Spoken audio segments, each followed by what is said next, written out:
আসসালামু আলাইকুম সুপ্রিয় শিক্ষার্থী বন্ধুরা, তোমরা যে যেখানে আছো আশা করি ভালো আছো, সুস্থ আছো।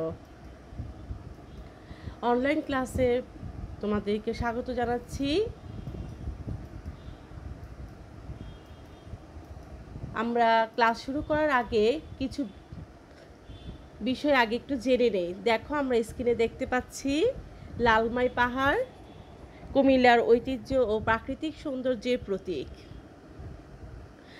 লালমাই পাহাড় বাংলাদেশের কুমিল্লা জেলার লালমাই উপজেলায় অবস্থিত একটি বিচ্ছিন্ন পর্বতশ্রেণী। প্রায় 25 লক্ষ বছর আগে প্লাইস্টোসিন যুগে এই পাহাড় গঠিত হয়েছিল বলে অনুমান করা হয়। সেই হিসেবে এটি বাংলাদেশের বরেন্দ্রভূমি এবং মধুপুর ও বাওয়ালঘরের সমকালীন। লালমাই পাহাড়ের দৈর্ঘ্য হচ্ছে 8 কিলোমিটার এবং এর সবচেয়ে চওড়া অংশ 4.8 কিলোমিটার। এটি সর্বোচ্চ উচ্চতা 46 মিটার। পাহাড়টির উত্তর অংশ ময়নামতি পাহাড় এবং দক্ষিণ অংশ লালমাই পাহাড় নামে পরিচিত।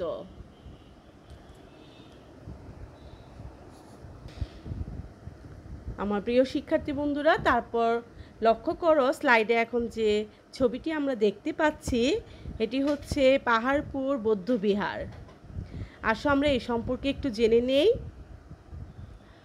পাহাড়পুর বৌদ্ধবিহার বা সম্পুর বিহার বর্তমানে ধ্বংসপ্রাপ্ত একটি প্রাচীন বৌদ্ধবিহার। পাল বংশের দ্বিতীয় রাজা শ্রী ধর্মপাল দেব 781 থেকে 821 অর্থাৎ অষ্টম শতকের শেষের দিকে বা নবম শতকে এই বিহার তৈরি করছিলেন। 1879 খ্রিস্টাব্দে স্যার আলেকজান্ডার কানিংহাম এই বিশাল স্থাপনা আবিষ্কার করেন। পাহাড়পুরকে পৃথিবীর সবচেয়ে বড় বৌদ্ধবিহার বলা যেতে পারে।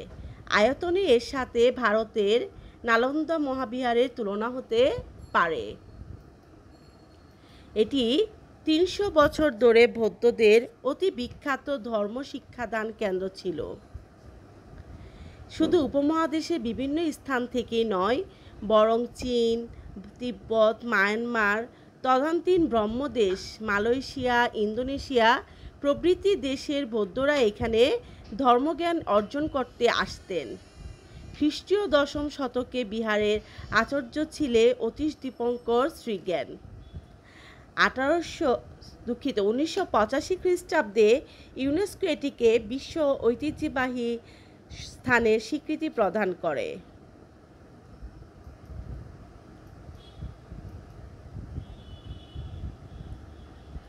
পুণ্ড্রবর্ধনের রাজধানী পুণ্ড্রনগর বর্তমান, যেটি মহাস্থানগড় হিসাবে আমরা পরিচিত আমাদের কাছে, এবং অপর শহর কোটিবর্ষ বর্তমান বানগড়। এর মাঝামাঝি স্থানে অবস্থিত ছিল সম্পুর মহাবিহার। এই ধ্বংসাবশেষ পথটি বর্তমানে বাংলাদেশের বৃহত্তর রাজশাহীর অন্তর্গত নওগাঁ জেলার বদলগাছি উপজেলার পাহাড়পুর গ্রামে অবস্থিত। অপরদিকে জয়পুরহাট জেলার জামালগঞ্জ রেলস্টেশন থেকে এর দূরত্ব পশ্চিম দিক থেকে মাত্র 5 কিলোমিটার।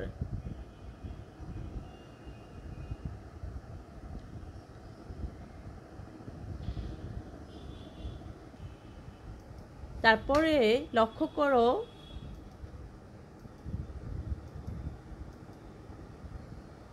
আমাদের সম্পুর বিহারে যে ছবিগুলো দেখতে পাচ্ছি, এর পরবর্তীতে আছে আমাদের মধুপুর গড়।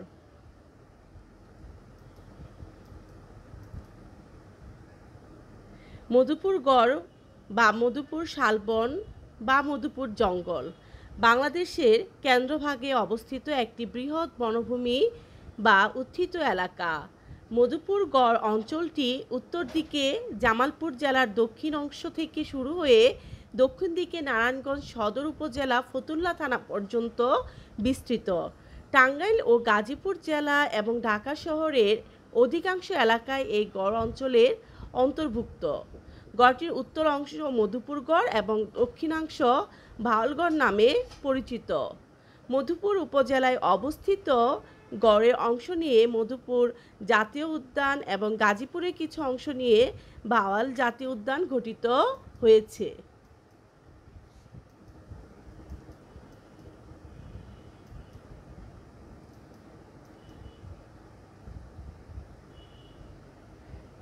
এটি হচ্ছে আমাদের নরসিংদী জেলার বেলাব উপজেলার একটি মসজিদ।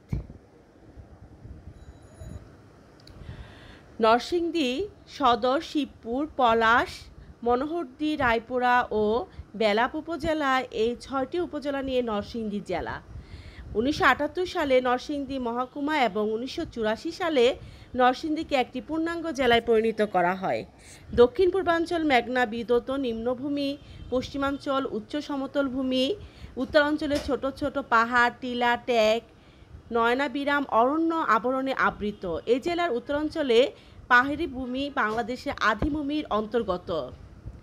এই জেলার আদিভূমিতে অবস্থিত বেলাব উপজেলার ওয়ারী বটেশ্বর গ্রামে পরিত্যক্ত ভিটা অসম রাজার গড় আবিষ্কৃত হয়েছে, যা নব্য প্রস্তরযুগীয় সভ্যতার নিদর্শন পাওয়া যায়। 1770 সাল পর্যন্ত ব্রহ্মপুত্র নদ ময়মনসিংহ পেরিয়ে নরসিংদী জেলার বেলাব উপজেলার দক্ষিণ দিক থেকে প্রাচীন সোনারগাঁ নগরের পাশ দিয়ে প্রবাহিত ছিল। আমার শিক্ষার্থী বন্ধুরা, আমরা যে ছবিটি এখন দেখতে পাচ্ছি সেটি হচ্ছে প্রাচীন সোনারগাঁ।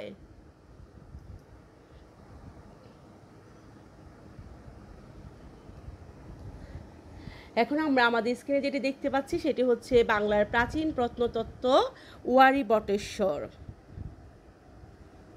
শিক্ষার্থী বন্ধুরা, আমাদের আজকে আলোচনার বিষয় হচ্ছে মাটির নিচে যে শহর। মাটির নিচে যে শহর, অর্থাৎ এটি হচ্ছে আমাদের ওয়ারী বটেশ্বর। আমরা এই সম্পর্কে আজকে জানব। ওয়ারী বটেশ্বর গ্রামে পরিত্যক্ত ভিটা, বললাম যে অসম রাজার গড় আবিষ্কৃত হয়েছে, যা নব্যপ্রস্তরযুগীয় সভ্যতার নিদর্শন। ওয়ারীতে খ্রিস্টপূর্বকালে ছাপাঙ্কিত পর্যাপ্ত রৌপ্য মুদ্রা পাওয়া গেছে। এইসব মুদ্রা নরসিংদী অঞ্চলের আদি সভ্যতার স্পষ্ট ইঙ্গিত বহন করে। নরসিংদী জেলার শিবপুর উপজেলার জয়মঙ্গল নামে পাহাড়ি গ্রামে আবিষ্কৃত হয়েছে গুপ্তযুগের স্বর্ণমুদ্রা। একই উপজেলায় আশরাফপুরে আবিষ্কৃত হয়েছে 7ম শতাব্দীর মহারাজা দেব খড়গের তাম্রলিপি এবং অষ্টধাতু নির্মিত বৌদ্ধ নিবেদন স্তূপ।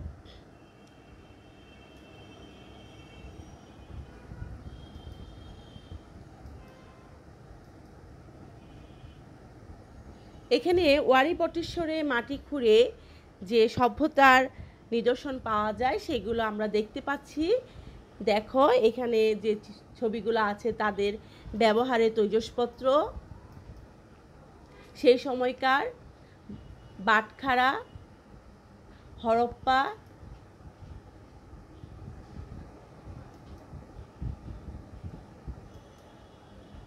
এছাড়াও দেখো বিভিন্ন ধরনের মূল্যবান ধাতব পদার্থ। এখানে দেখো পাটার ভগ্নাংশ, বিভিন্ন ধরনের মাটি খনন করে এইগুলো নিদর্শন পাওয়া গেছে। শুধু তাই না, অনেক মূল্যবান দামি পাথরও পাওয়া গেছে।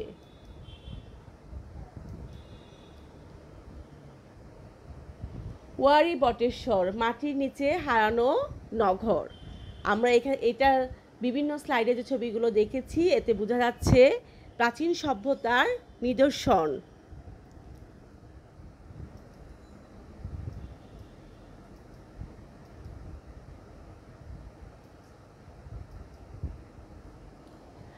আমাদের পাঠ্য বইয়ের আজকে আলোচনার বিষয়বস্তু হচ্ছে মাটির নিচে যে শহর। এখান থেকে শিক্ষার্থী বন্ধুরা অনুচ্ছেদ থাকবে যেটি পাঠ্য বইয়ের অন্তর্ভুক্ত।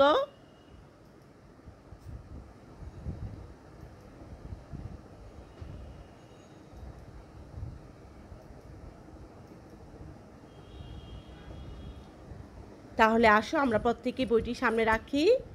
আমরা খেয়াল করি মাটির নিচে যে শহর। বাংলাদেশের মধ্যে বেশ কয়েকটা প্রাচীন প্রত্নতাত্ত্বিক নিদর্শন আছে। সেসব স্থানের নাম তোমরা হয়তো জানো, যেমন ময়নামতি, মহাস্থানগড় ও পাহাড়পুর। এগুলোই কোনোটি হয়তো তোমরা দেখেও থাকবে। সেগুলো সবই মাটির উপরে ঢিপির আকারে, তাই সহজেই দূর থেকেই দেখা যায়। হ্যাঁ শিক্ষার্থী বন্ধুরা, আমরা কিছুক্ষণ আগে এইগুলোর যে স্থানগুলোর নাম বললাম সেগুলো আমরা ছবিতে দেখেছি। অনেকে হয়তো বা তোমরা বাবা মার সাথে ঘুরেও এসেছো। সেগুলো সবই মাটির উপরে ঢিবির আকারে, তাই সহজেই দূর থেকে দেখা যায়। কিন্তু এদেশে মাটির নিচে রয়েছে এক প্রাচীন নগর সভ্যতা।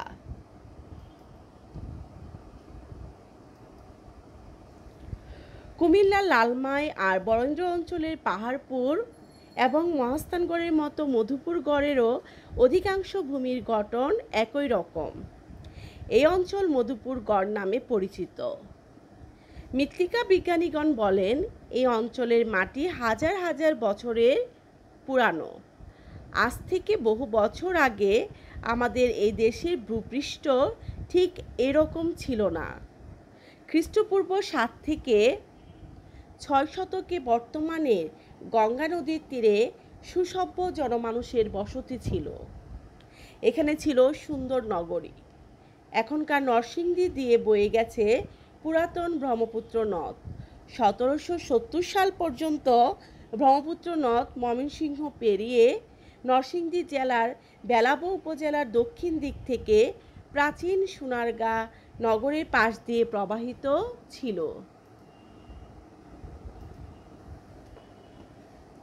এরপর সম্ভবত বড় ভূমিকম্প, বন্যা, প্লাবন বা নদী ভাঙ্গন হয়েছিল কোনো এক সময়ে। ফলে এসব অঞ্চলে ভূপ্রকৃতির বড় রকমের ওলটপালট হয়। 1897 সালে প্রচণ্ড এক ভূমিকম্প হয় আমাদের দেশে। ফলে মাঠঘাট, নদী নালা আর জনবসতি সবই প্রাকৃতিক কারণে বদলে যায়। এখনও তোমরা দেখে থাকো নদীর পাড়ের জমি, ঘরবাড়ি, গ্রাম আর রাস্তাঘাট ভাঙছে, আবার বিশাল নদীর অন্যদিকে বিস্তীর্ণ চর পড়ছে। শত শত বছর আগে থেকে এভাবেই চলে আসতে থাকে ভাঙা গড়া। মাটি চাপা পড়ে যায় এক একটি নগর, জনপদ। মাটি খুঁড়ে এমনই এক সুপ্রাচীন নগর জনপদের দেখা পাওয়া গেছে বাংলাদেশে।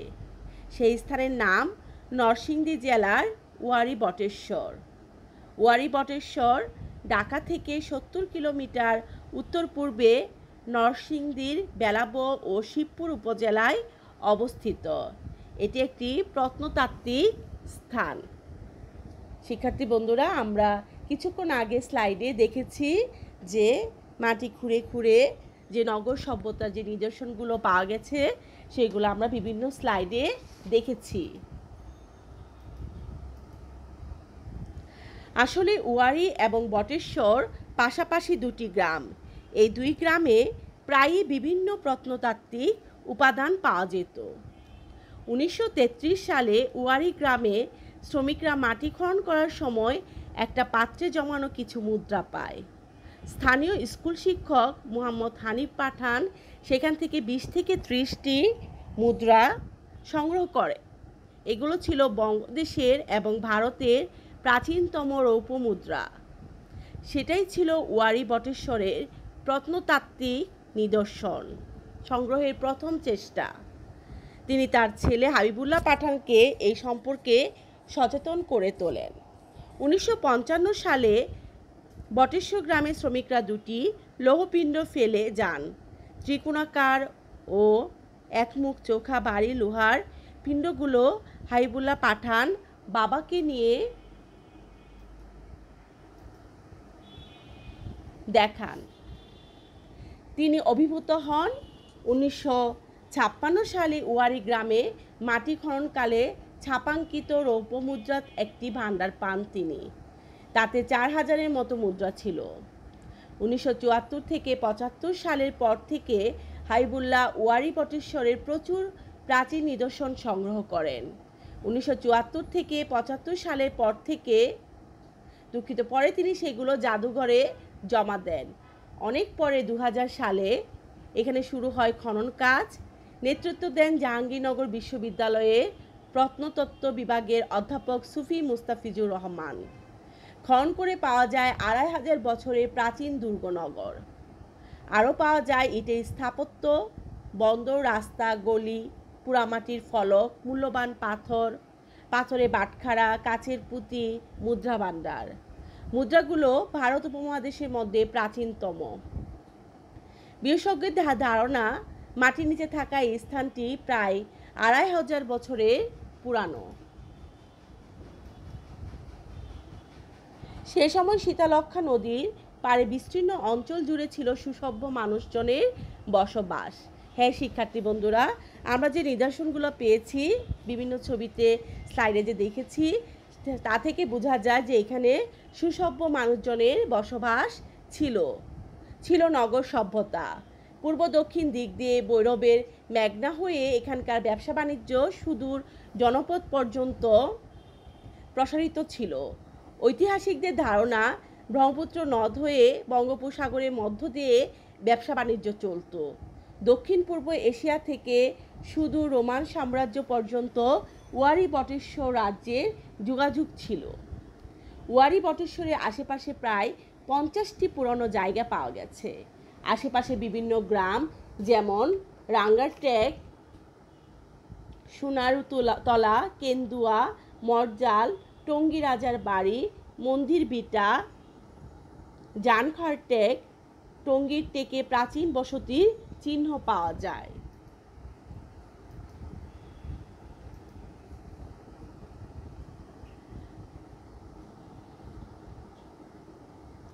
দুর্গ প্রাচীর, ইটের স্থাপত্য, মুদ্রা, গয়না, দাতব বস্তু, অস্ত্র থেকে শুরু করে জীবন ধারণের যত প্রত্নবস্তু পাওয়া গেছে তা থেকে সহজেই বলা যায় এখানকার মানুষ যথেষ্ট সভ্য ছিল।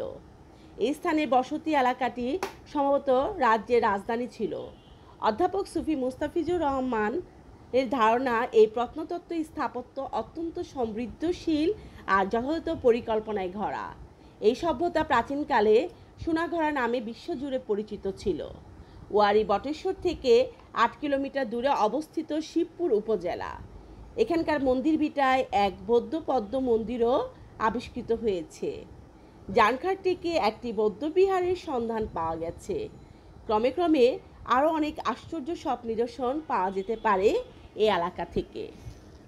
শিক্ষার্থী বন্ধুরা, আমরা এতক্ষণ আমাদের মাটির নিচে যে শহর সে সম্পর্কে আমাদের পাঠ্য বইয়ে যা বিস্তারিত যা লিখেছিল আমি সেগুলো বললাম। এখন তোমরা তোমাদের পাঠ্য বইটি বের করো। আমরা আমাদের পাঠ্য বইয়ের অনুশীলনী নিয়ে এখন আলোচনা করব।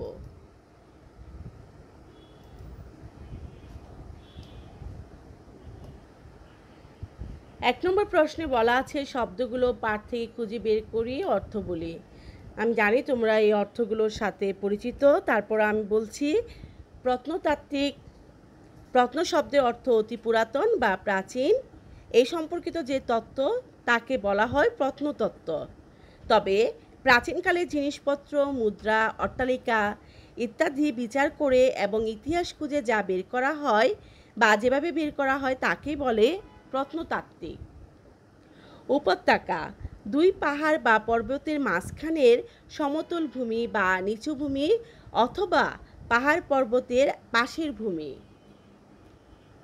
জনপদ, যেখানে অনেক মানুষ একসাথে বসবাস করে অথবা লোকালয় কিংবা শহর। প্রাচীনতম, প্রাচীন হলো পুরাতন বা বহুকাল আগের কিছু। প্রাচীনতম বলতে বোঝায় সবচেয়ে প্রাচীন। নিদর্শন, প্রমাণ অথবা চিহ্ন বা উদাহরণ। খ্রিস্টপূর্ব, যীশুখ্রিস্টের জন্মের পূর্বের বৎসর বোঝাতে বলা হয় খ্রিস্টপূর্ব, আর তার জন্মের পরের বছরগুলোকে বলা হয় কি? খ্রিস্টাব্দ। ঐতিহাসিক, যারা ইতিহাস লেখেন বা ভালো জানেন, ইতিহাসে স্থান লাভের যোগ্য বা ইতিহাস ভিত্তিক হলেও তাকে ঐতিহাসিক বলা হয়। 2 নম্বর প্রশ্ন লক্ষ্য করো। ঘরের ভিতরের শব্দগুলো খালি জায়গায় বসিয়ে বাক্য তৈরি করো। ক নম্বর খেয়াল করো, পাহাড়পুর আমাদের দেশে অতি প্রাচীনতম একটি বিহার। খ, ক্রমে ক্রমে অনেক আশ্চর্য নিদর্শন পাওয়া গেছে ওয়ারী বটেশ্বরে। গ, ওয়ারী বটেশ্বর বাংলাদেশের ঐতিহাসিক নিদর্শন। গ, পাহাড় ও পর্বতের মাঝে সমতল ভূমিকে বলে উপত্যকা। আমি জাদুঘর দেখে অভিভূত হয়ে গেলাম।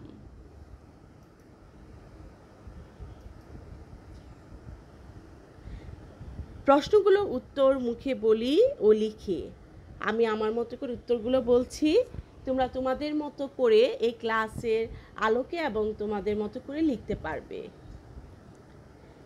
লক্ষ্য করো, প্রত্নতাত্ত্বিক নিদর্শন বলতে কি বোঝায়? কি বোঝো? বাংলাদেশের প্রত্নতাত্ত্বিক নিদর্শনগুলো সম্পর্কে যা জানো লেখো। প্রত্নতাত্ত্বিক এই শব্দটি বিশ্লেষণ করলে পাওয়া যায় প্রত্ন যোগ তাত্ত্বিক। এখানে প্রত্ন শব্দের অর্থ হলো অতি পুরাতন বা প্রাচীন, আর তাত্ত্বিক অর্থ হলো তত্ত্বগত ধারণা। অর্থাৎ প্রাচীন বা পুরাতন কোনো নিদর্শন বা চিহ্ন অথবা প্রমাণ থেকে যা খুঁজে বের করা হয় তাকে প্রত্নতাত্ত্বিক নিদর্শন বলে। বাংলাদেশের প্রত্নতাত্ত্বিক সম্পর্কে যা জানো লেখো। প্রাচীনকালে বিভিন্ন জিনিসপত্র, মুদ্রা, অট্টালিকা এগুলো বিচার করে এবং ইতিহাস খোঁজে প্রত্নতাত্ত্বিক নিদর্শন চিহ্নিত করা হয়। বাংলাদেশে ময়নামতি, মহাস্থানগড়, পাহাড়পুর ইত্যাদি প্রাচীনতম প্রত্নতাত্ত্বিক নিদর্শন। খ প্রশ্ন, ওয়ারী বটেশ্বরের প্রত্নতাত্ত্বিক নিদর্শন কীভাবে মানুষের নজরে এলো? ওয়ারী এবং বটেশ্বর পাশাপাশি দুটি গ্রাম। এই দুই গ্রামে প্রায় বিভিন্ন প্রত্নতাত্ত্বিক উপাদান পাওয়া যেত। 1933 সালে যখন শ্রমিকরা মাটি খনন করে তখন কিছু মুদ্রা পায়। স্থানীয় স্কুল শিক্ষক মোহাম্মদ হানিফ পাঠান সেই বঙ্গদেশীয় এবং ভারতের প্রাচীনতম রৌপ্যমুদ্রা সংগ্রহ করেন। সেটা ছিল ওয়ারী বটেশ্বরের প্রত্নতাত্ত্বিক নিদর্শন সংগ্রহের প্রথম চেষ্টা। 2000 সালে জাহাঙ্গীরনগর বিশ্ববিদ্যালয়ের প্রত্নতত্ত্ব বিভাগের অধ্যাপক সুফি মুস্তাফিজুর রহমানের নেতৃত্বে খনন কাজ শুরু হয় ওয়ারী বটেশ্বরে। তিনি অত্যন্ত সমৃদ্ধিশীল আর সঠিক পরিকল্পনায় গড়া এই প্রাচীন সভ্যতাটি বিশ্বজুড়ে পরিচিত করিয়ে তোলেন। এভাবেই ওয়ারী বটেশ্বর প্রত্নতাত্ত্বিক নিদর্শন মানুষের নজরের। গ প্রশ্নে, ওয়ারী বটেশ্বর এলাকাটি বাংলাদেশের কোন অঞ্চলে অবস্থিত? এই এলাকাটি প্রত্নতাত্ত্বিক অঞ্চলে পরিণত হওয়ার পিছনে কি কারণ তা লেখো। ওয়ারী বটেশ্বর এলাকাটি বাংলাদেশের রাজধানী ঢাকা থেকে 70 কিলোমিটার উত্তর পূর্বে নরসিংদী জেলার বেলাব শিবপুর উপজেলায় অবস্থিত। এই এলাকার মাটি খনন করে একটি প্রাচীন দুর্গ নগরী ও প্রাচীনকালে বিভিন্ন নিদর্শন পাওয়া যায়। এসব নিদর্শন দেখে প্রত্নতাত্ত্বিক গবেষকগণ মনে করেন এই দুর্গনগরীটি প্রায় 2500 বছর আগের। বড় ধরনের কোনো ভূমিকম্প কিংবা বন্যাপ্লাবন বা নদী ভাঙনের কারণে কোনো এক সময় এসব অঞ্চল ভূপ্রকৃতি বড় রকমের ওলটপালট ঘটে। শত শত বছর আগে এভাবেই ভাঙা গড়ায় মাটি চাপা পড়ে যায় এক একটি জনপদ। ভূতত্ত্ববিদদের মতে ওয়ারী বটেশ্বরে এরকম প্রাকৃতিক বিপর্যয়ের কারণে মাটির নিচে চাপা পড়ে গিয়েছিল। 2000 সালে জাহাঙ্গীরনগর বিশ্ববিদ্যালয়ে প্রত্নতত্ত্ব বিভাগের ছাত্রছাত্রীরা এই প্রত্নতাত্ত্বিক নিদর্শনটি আবিষ্কার করেন। ঘ প্রশ্ন, ব্রহ্মপুত্র নদ আগে কোথা দিয়ে প্রবাহিত হতো আর এখন কোথায়?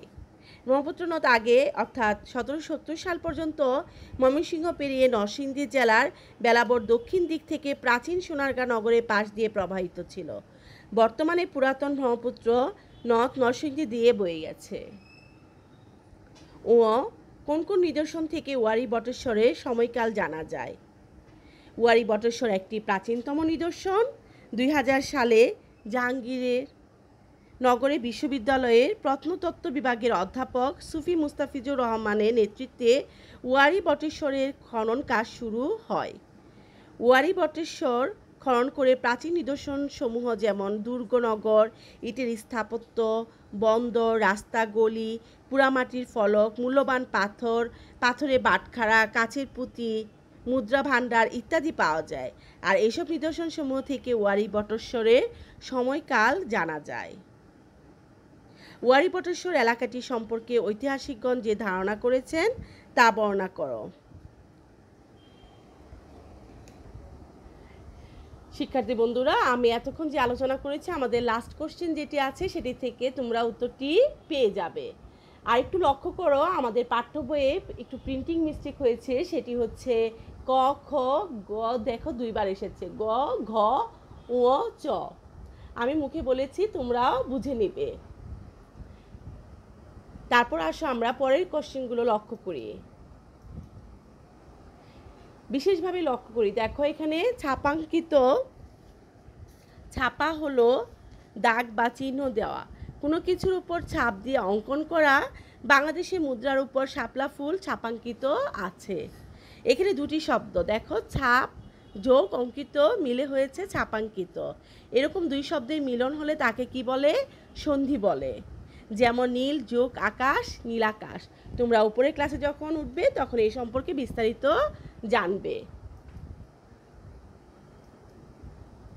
5 নম্বর প্রশ্ন, ওয়ারী বটেশ্বর ঠিক উত্তরে পাশে টিক চিহ্ন দাও। ক, ওয়ারী বটেশ্বরে প্রচুর প্রাচীন নিদর্শন সংগ্রহ করে জাদুঘরে কে জমা দেন? হাবিবুল্লাহ পাঠান।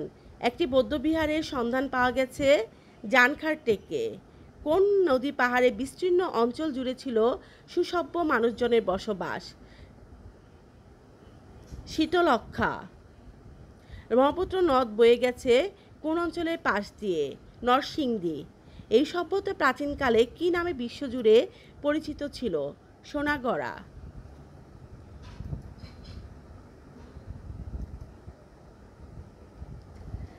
শিক্ষার্থীরা, আমাদের এই অনুচ্ছেদের আমাদের এই পাঠ্য বইয়ের ভিতর যে অংশটুকু থাকবে, যে অনুচ্ছেদটি, সেটির উপর আমরা 15 নম্বরে প্রশ্ন পাব। 1 নম্বরের প্রশ্নের মান থাকবে 5 এবং 2 নম্বরের প্রশ্নের মান থাকবে 10। এই হচ্ছে 15 নম্বর।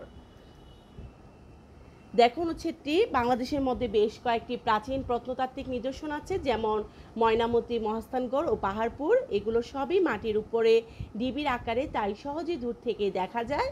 কুমিল্লা, লালমাই আর বরেন্দ্র অঞ্চলের পাহাড়পুর ও মহাস্থানগড়ের মতো মধুপুরগড়ের অধিকাংশ ভূমির গঠন একই রকম।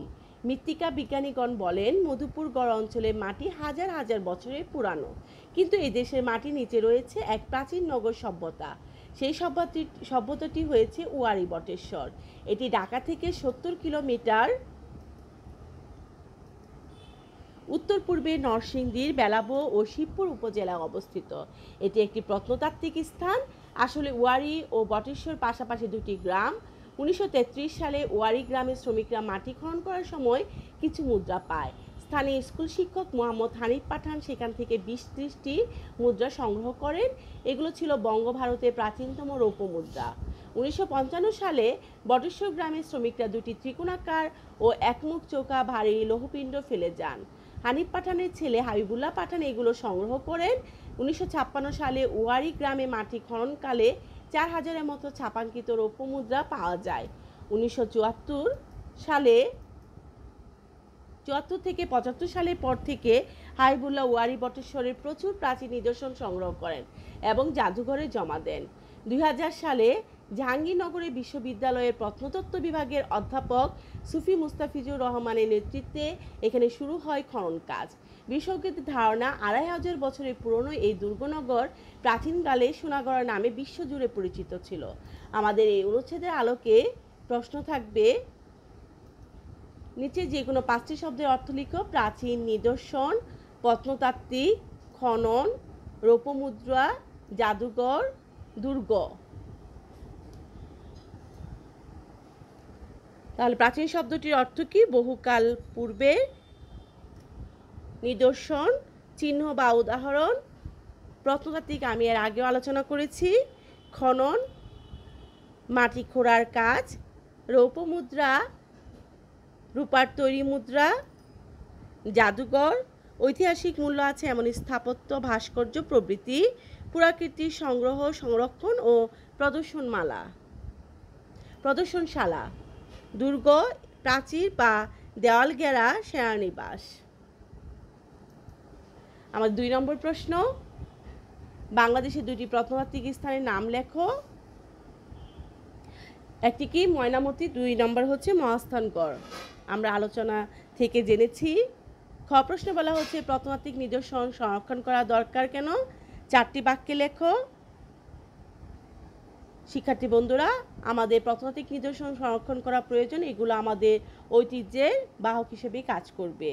তাহলে আমাদের যে 4টি বাক্যে লিখতে বলেছে, আমরা লিখতে পারি 1 নম্বর, প্রত্নতাত্ত্বিক নিদর্শনসমূহ একটি দেশের প্রাচীন ঐতিহ্য বহন করে। 2 দেশে ভাবমূর্তিকে বিকশিত করে। 3 প্রতিটি দেশের সমৃদ্ধ ইতিহাস গড়ে ওঠে প্রত্নতাত্ত্বিক নিদর্শনসমূহের উপর ভিত্তি করে। 4 কোনো দেশের প্রত্নতাত্ত্বিক নিদর্শন সংরক্ষণ করা অর্থই হলো সে দেশের গৌরবকে তুলে ধরা। গ প্রশ্ন, একটি প্রত্নতাত্ত্বিক স্থানের নিদর্শনসমূহ সংরক্ষণ করতে করণীয় কি তা 4টি বাক্যে লিখো। 1 নম্বর কি প্রত্নতাত্ত্বিক স্থানে মাটি খনন করা। 2 পুরনো ও দুর্লভ জিনিসপত্র সংগ্রহ করা। 3 প্রত্নতাত্ত্বিক নিদর্শনসমূহ জাদুঘরে রাখার ব্যবস্থা করা। 4 প্রত্নতাত্ত্বিক স্থানটি সরকারিভাবে সংরক্ষণের ব্যবস্থা করা। এভাবে আমরা প্রত্নতাত্ত্বিক স্থানের নিদর্শনগুলো সংরক্ষণ করতে পারি। তাহলে শিক্ষার্থী বন্ধুরা, আমি আমার আজকে ক্লাসটি এভাবেই সাজিয়েছিলাম। আশা করি তোমরা বুঝতে পেরেছ। সবচেয়ে বড় কথা হলো আমাদের পাঠ্য বইটি ভালো করে পড়তে হবে এবং পাঠ্য বইয়ের বাইরেও আমাদের কিছু ধারণা অর্থাৎ জ্ঞান অর্জন করতে হবে। পাঠ্য বইয়ের পাশাপাশি আমরা বিভিন্ন বিষয় সম্পর্কেও জানব। তাহলে শিক্ষার্থী বন্ধুরা, তোমরা বাসায় সুন্দর একটা রুটিন করে পড়াশোনা করো, ভালো থাকো, স্বাস্থ্যবিধি মেনে চলো তুমি এবং তোমার পরিবারের সদস্যরা। আল্লাহ হাফেজ।